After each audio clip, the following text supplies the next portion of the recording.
Martin Scorsese almost quit making movies working. Harvey Weinstein I decided was over. The Oscar-winning director struggled on several films with the disgraced producer. Legendary director Martin Scorsese came close to quitting Hollywood during a peak time in his career in the early 2000s. In a recent GQ interview, the director revealed working on 2002's Gangs of New York, starring Leonardo DiCaprio, Cameron Diaz and Daniel Day-Lewis, left him frustrated due to interference from disgraced producer Harvey Weinstein. "I realized that I couldn't work if I had to make films that way ever again," Scorsese told the outlet. "If that was the only way that I was able to be allowed to make films, then I'd have to stop. Because the results weren't satisfying. It was at times extremely difficult, and I wouldn't survive it. I'd be dead. And so I decided it was over, really." Weinstein's company, Miramax, had the rights to Gangs of New York, a longtime passion project for Scorsese, and the two reportedly clashed behind the scenes.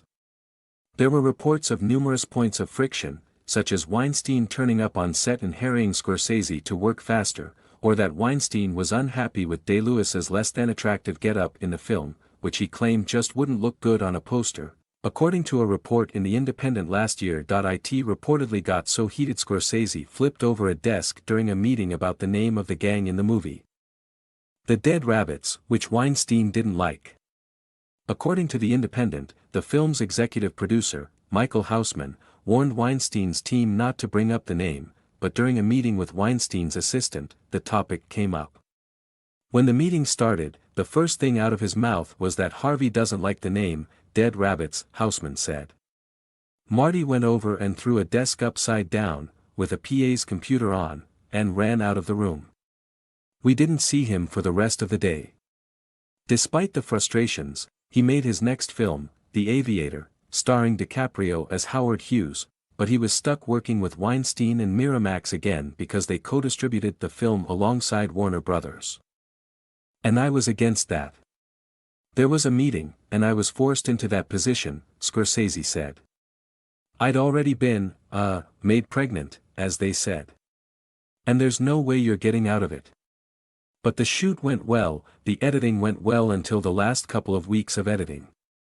And they came in and did some things that I felt were extremely mean.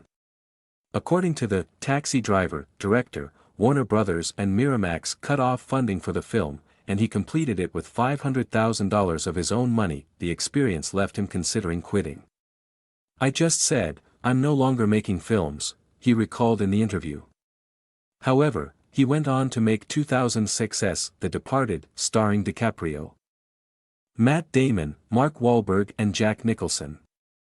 The Departed tells the story of police and mafia characters deeply entrenched in each other's worlds, accompanied by intense violence that doesn't leave many characters alive by the end. According to Scorsese, Warner Brothers asked if the leads, played by DiCaprio and Damon, could live. What they wanted was a franchise. It wasn't about a moral issue of a person living or dying, he said. Scorsese also recalled a test screening where both the audience and filmmakers left happy, but not the studio.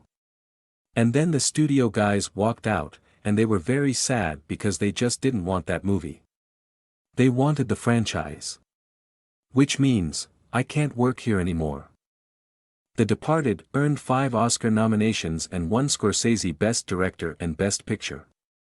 Many felt the honor was long overdue based on his previous films, including the films he struggled with Weinstein over, Gangs of New York, which had earned 10 Oscar nominations, and The Aviator, which earned 11, including a Best Supporting Actress win for Cate Blanchett. But Scorsese, who has been nominated 9 times for Best Director with 1 win for The Departed, told GQ he didn't continue making films in search of awards.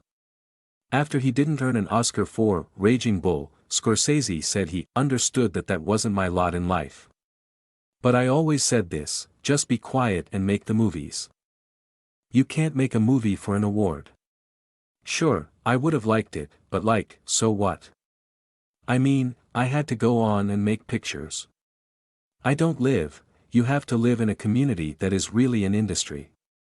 You have to be part of the industry in such a way. I don't know if I think like them. I just mind my own business here. The director's next film, Killers of the Flower Moon, reunited Scorsese with DiCaprio for their sixth film together and De Niro and Scorsese for their 11th.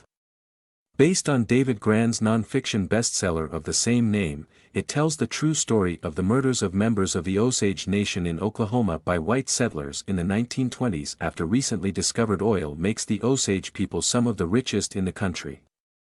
DiCaprio plays a World War I veteran who returns home to work for his uncle, De Niro, and marries an Osage woman, played by Lily Gladstone, who is eventually pulled into the greed and violence perpetrated against the tribe. Killers of the Flower Moon is set to hit theaters October 20th and later stream on Apple TV.